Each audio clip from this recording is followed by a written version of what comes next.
Voltando. Agora a gente vai conversar um pouquinho sobre um período chamado entreguerras, que é um período entre guerras.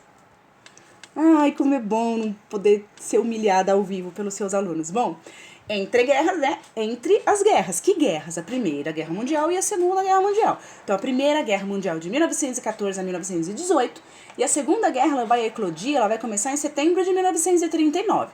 Então, o período entre guerras é esse espaço aí de 10 anos entre uma guerra e outra. O que acontece nesse período? Então, vamos traçar um contexto, né? Primeira coisa, como que tá a Europa e como que tá os Estados Unidos. Os Estados Unidos participou da Primeira Guerra e os Estados Unidos foi o país que mais ganhou com a Primeira Guerra. Aliás, os Estados Unidos ganham muito com guerra. Eles têm uma enorme indústria bélica.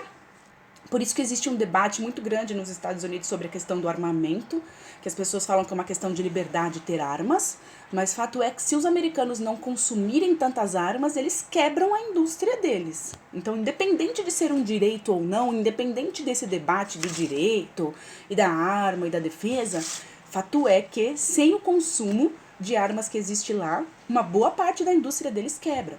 E vocês podem observar também que os Estados Unidos está sempre numa guerra em algum lugar. Eles lucram muito com guerra e eles ganharam muito dinheiro com a Primeira Guerra. Por quê? Porque a Europa saiu destruída. Então a Europa está destruída, literalmente, né? Tem muito lugar da Europa que está literalmente destruído porque a guerra foi lá.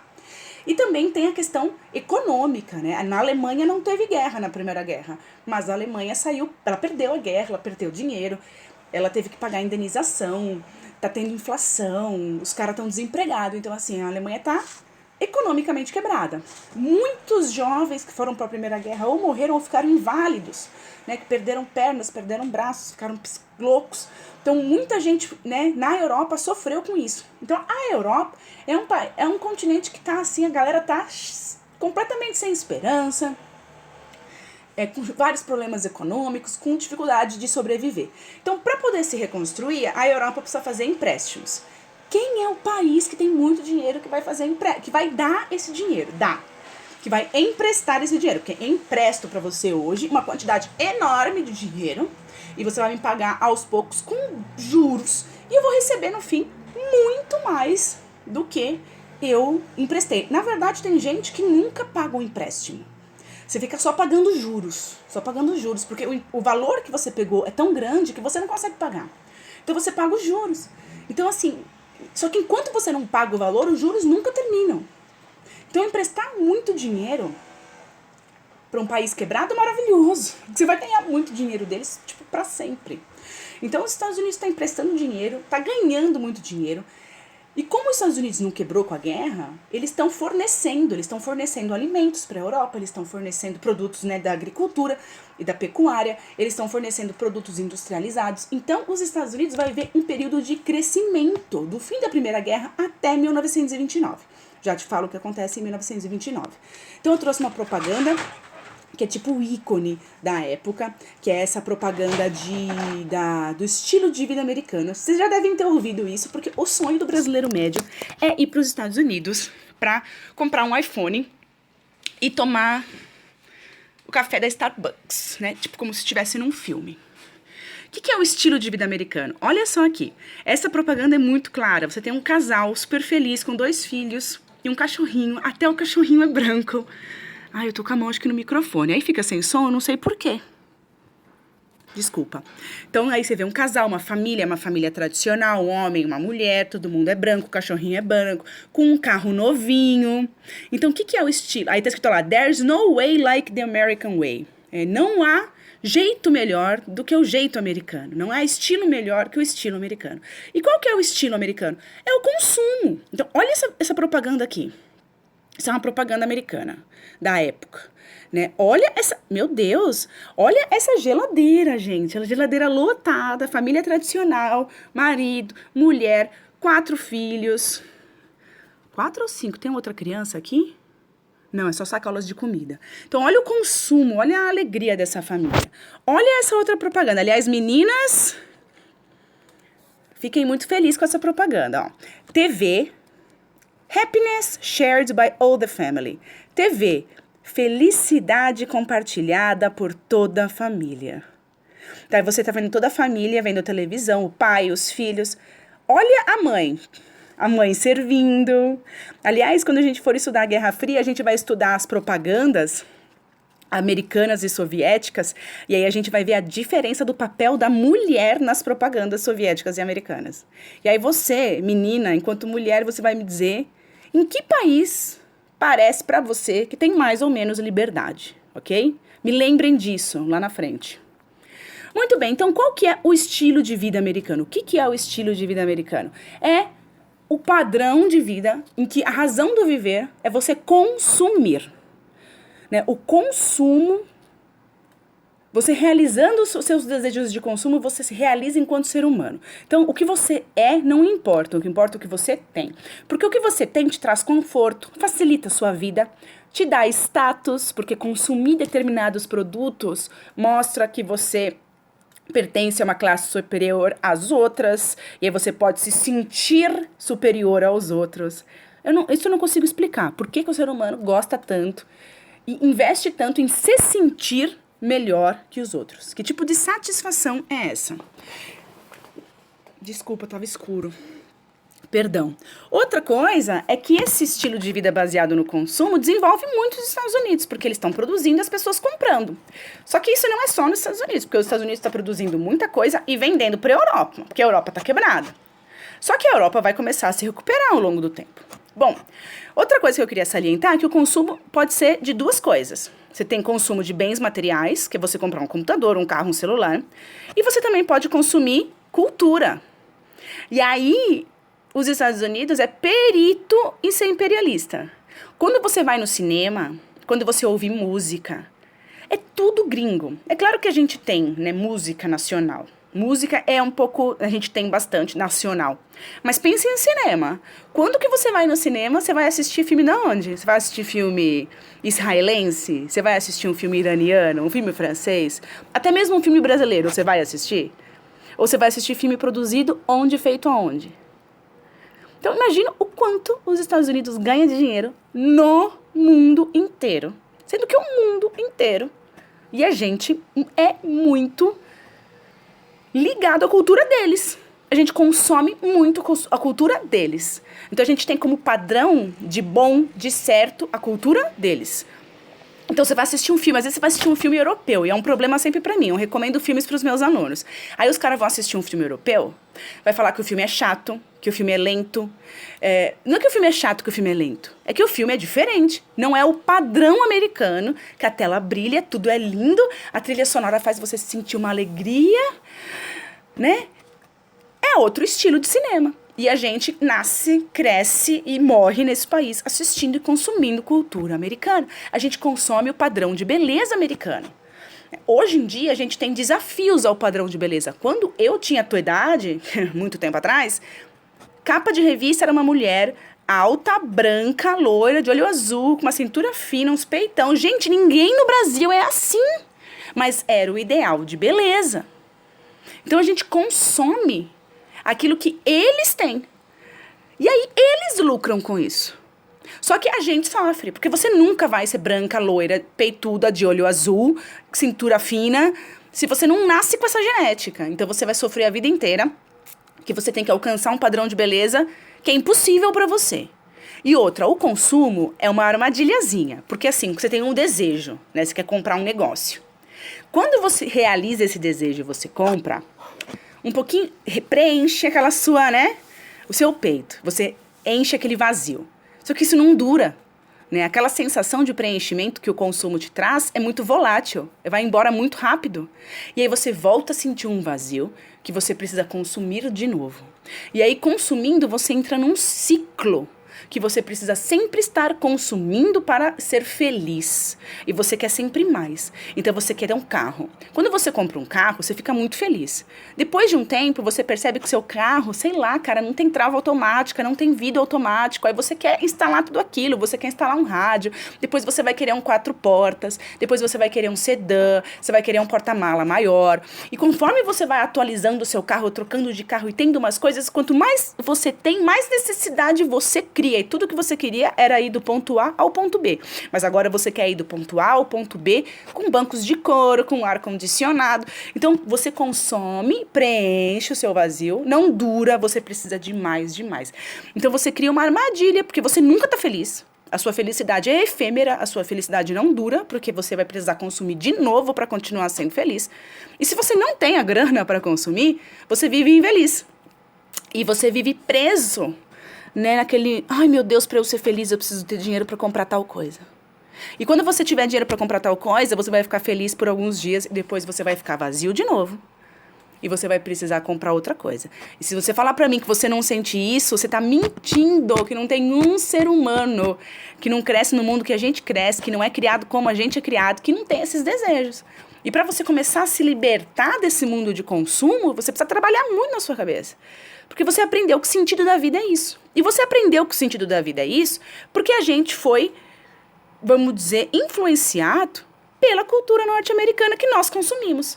Então, nós consumimos cultura norte-americana. A cultura norte-americana nos ensina a consumir. E isso dá dinheiro para eles. Porque é o cinema deles, é a música deles, é o padrão de beleza deles. Tudo que eles mandam pra gente. Falei pra vocês? Tá vendo como existe um negócio chamado imperialismo, que nem sempre ele é militar? Você não precisa ocupar um país com um exército para ganhar dinheiro com aquele país. Muito bem, agora nós vamos falar da crise de 29. Eu falei pra vocês que até 1929, aí 10 anos, os Estados Unidos muito feliz. Só que eles estavam produzindo, deixa eu tirar isso aqui. Eles estavam produzindo muitas coisas, né? Tinha muita demanda para os produtos norte-americanos fora dos Estados Unidos. Só que a Europa, ela foi se reerguendo ao longo desses 10 anos. E aí, quando chega em 1929, a gente vai ter uma crise que vai ser a Grande Depressão, a maior crise do sistema capitalista até hoje. Por quê? Porque os Estados Unidos vai sofrer com a superprodução. O que é superprodução? Eu vou produzir muito mais mercadoria, tanto do campo quanto das indústrias, e eu não vou ter para onde vender. Porque assim, eu vendia muito para a Europa. A Europa começa a se recuperar, começa a comprar menos dos Estados Unidos. Só que não tinha, os americanos não tinham um controle sobre a produção, porque eles tinham aquela política liberal, né, do laissez-faire, né, deixa o mercado se autorregula. Então eles produzem muita mercadoria. O americano médio, né, o trabalhador americano, não era um trabalhador que tinha tanto dinheiro assim. Os americanos, em termos de trabalho, eles não tinham tantas leis, eles não ganhavam muito dinheiro. Então eles não conseguiam consumir tudo que eles produziam. E a classe média mais rica, assim, dos Estados Unidos, começou a especular na Bolsa de Valores. Aí esse negócio de Bolsa de Valores é muito louco, porque é um pouco complexo de entender. Então vamos supor que você tem uma empresa, né? Eu sou dona da empresa aqui e eu produzo celular, tá? E aí minha empresa tal, e aí o que eu vou fazer? Eu quero ampliar minha empresa. Para eu ampliar minha empresa, eu preciso de dinheiro. Se eu pegar dinheiro do banco para investir na minha empresa, para eu ampliar a minha empresa, eu vou me endividar com o banco, vou ter que pagar juros. Então, o que compensa eu fazer? Eu vendo ações da minha empresa na Bolsa de Valores. Então, se a minha empresa é importante e ela é bem cotada, eu posso inscrever ela na Bolsa de Valores e vou vender ações. O que é vender ações? É vender pedacinhos da sua empresa. Então, vamos supor, eu fico com 60% da minha empresa para mim, e aí 40% da minha empresa, que significa que quem comprar isso vai ter 40% de voz para mandar na minha empresa e vai ter 40% dos lucros. Mas aí eu consigo dinheiro imediato e invisto na minha empresa, expando, ganho mais dinheiro. Então eu coloco 40% da minha empresa, por exemplo, no mercado de ações. Aí você vai lá e compra 1%. Você vai lá e compra R$1, 1% da minha empresa. Então você é dono 1% da minha empresa agora. Se a minha empresa estiver indo bem, a gente está vendendo bastante, está lucrando, esse R$1 que você comprou agora vai valer R$10, porque eu lucrei 10 vezes mais do que quando você comprou. Então você agora tem mais dinheiro sendo um pouquinho dono da minha empresa. Qual que foi o problema? Que muita gente comum nos Estados Unidos estava comprando ação. Só que aí começou a rolar um clima de crise econômica. Porque A gente tem superprodução, eles não estavam vendendo tudo mais para a Europa, então estava sobrando mercadoria. Se sobra mercadoria e eu não estou vendendo, eu vou precisar que meus trabalhadores continuem produzindo a mesma coisa? Não. Então o que eu vou fazer com esses trabalhadores que não estão mais produzindo a mesma coisa? Eu vou mandar eles embora. Mandando eles embora, eu crio desemprego. Se eu tenho desemprego, esses trabalhadores, que na época não existia seguro-desemprego, porcaria nenhuma, esses trabalhadores vão ter dinheiro para consumir a minha mercadoria? Não. Eu vou conseguir vender aquilo que eu produzir? Não. Eu vou manter o emprego? Não. Essas pessoas sem emprego não vão comprar. Então você gera um ciclo que vai quebrando as pessoas, né? Quebra o trabalhador, quebra a empresa. Quebra o trabalhador, quebra a empresa. Para ajudar, ainda por cima, os caras estavam investindo na bolsa. Então começou a rolar aquele clima de crise econômica, de que estava rolando desemprego e de que alguma coisa errada. E os americanos, eles foram muito consumistas. Então muita gente fez empréstimo no banco. Ou tinha hipoteca. Hipoteca é quando você, ao invés de você pegar dinheiro no banco empréstimo, você pega e deixa a sua casa de garantia pro banco. Enquanto você não pagar o empréstimo, a sua casa não é mais sua, é do banco. E aí vai ter um dia, que é 29 de outubro de 1929, era uma quinta-feira, muita gente preocupada com todo esse clima, né, de incerteza econômica. 12 milhões de ações são postas à venda na Bolsa de Valores de Nova York. Só que você tem que ver, capitalismo tem as regras, lei da oferta e da procura. Se eu tô vendendo uma coisa, eu tenho uma unidade de celular para vender e eu tenho 20 pessoas querendo comprar, eu vou botar o preço lá em cima, porque quem tiver mais dinheiro vai comprar. Agora, se eu tenho 20 celulares e uma pessoa para comprar, os preços vão cair, porque aquela pessoa vai ter liberdade de escolha e ela vai comprar aquilo que for mais barato para ela.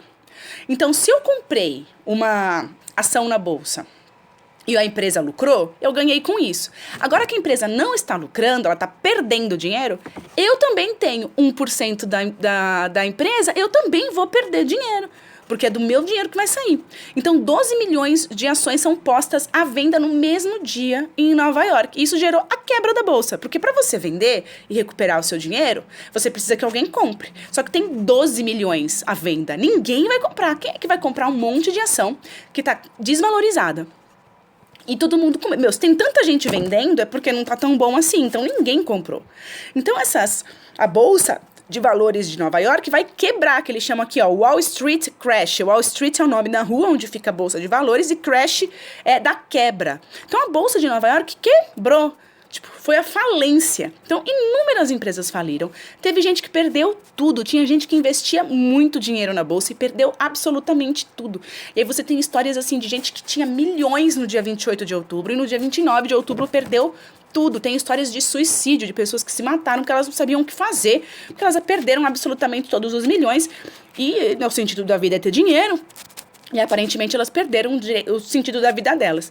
E isso os Estados Unidos quebra. E aí é pior ainda, porque assim, tinha gente que devia dinheiro pro banco.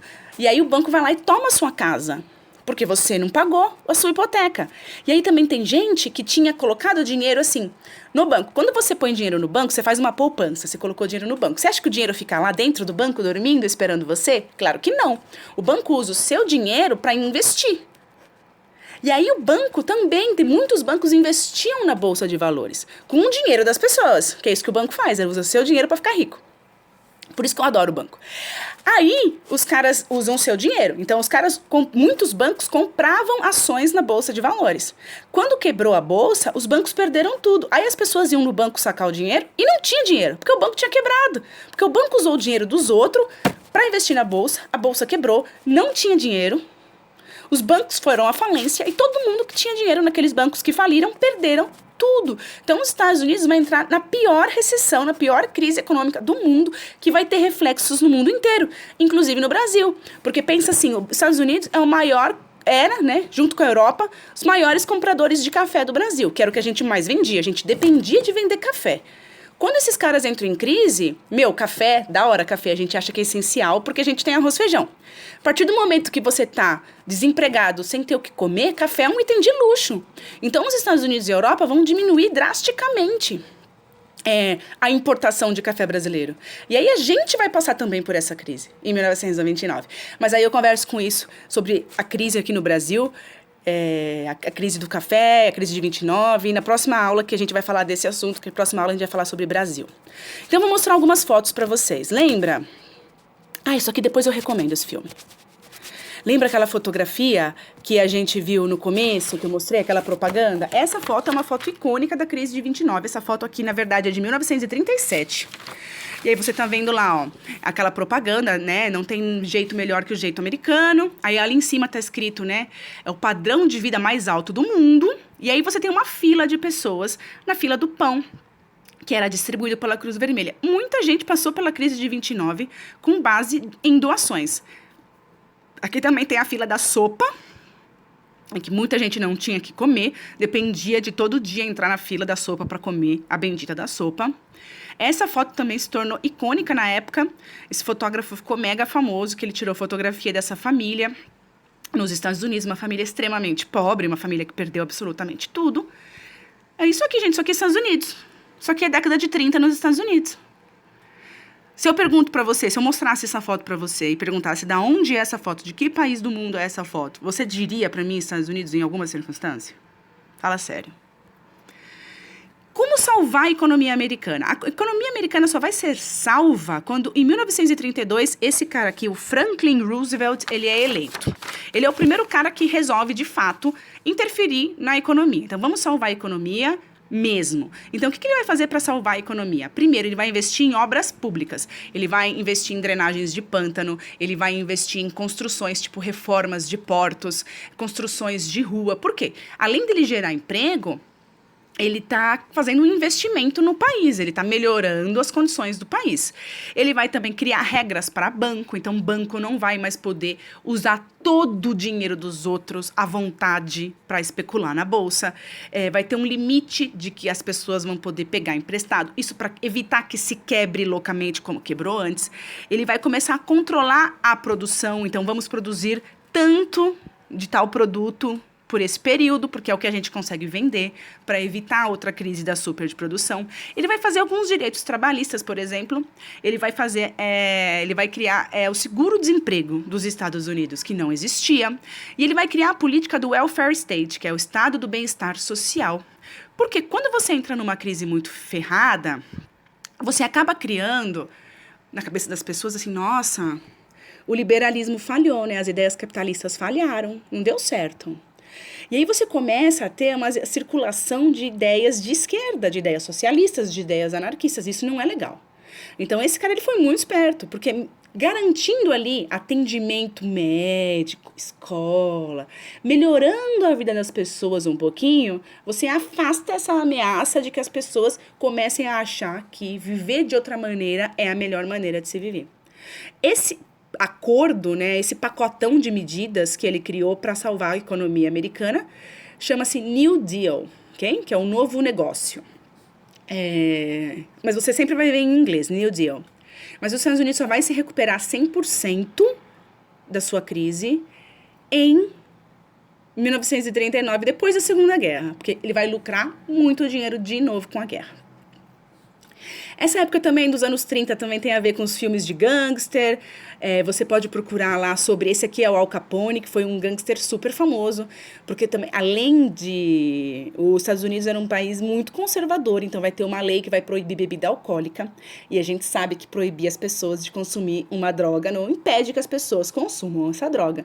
Então, os gangsters são caras que vão ficar muito ricos. Eles vão criar um império vendendo bebida ilegal. E é muito interessante, depois eu posso pôr também um vídeo para recomendar isso para vocês. Tem aquele casal, eu vou esquecer o nome deles. Vou pôr um videozinho de um casal que ficou mega famoso nos Estados Unidos por assaltar. Eu esqueci o nome deles. Eu deixo na descrição depois do vídeo, e aí eu ponho um vídeo pra vocês assistirem sobre esse casal, que é tipo, os caras nasceram nos anos 30, eles eram mega pobres, aí eles começaram a assaltar, ficaram mega famosos, tem filmes sobre eles, eu vou pôr tudo junto no Google Classroom pra vocês. E a União Soviética, só pra encerrar esse trecho. A União Soviética não passa pela crise de 29 como nos outros países, como a Europa passou, como os Estados Unidos passou, como o Brasil passou. Porque a União Soviética ela não está ligada ao sistema capitalista. Então a União Soviética está lá vivendo os planos quinquenais que o Stalin criou. o trabalhador, as pessoas na União Soviética, o povo soviético trabalhou muito, construiu muito mesmo. Não é graças ao... O Stalin criou o plano econômico, mas quem trabalhou mesmo foram as pessoas. Tanto que a União Soviética vai se tornar uma grande potência industrial e militar em poucos anos e vai fazer frente aos Estados Unidos depois da Segunda Guerra. Depois a gente fala do Stalin da União Soviética em Guerra Fria, porque se falar agora, eu não termino nunca. Então agora eu vou encerrar de novo, e aí a gente vai falar de Europa separado, porque na Europa a gente vai ter assim, o ápice do precisamos impedir o comunismo, e precisamos impedir o socialismo, e precisamos salvar o capitalismo. E aí a gente vai ter o nascimento do fascismo na Europa. Então a gente já conversa sobre isso.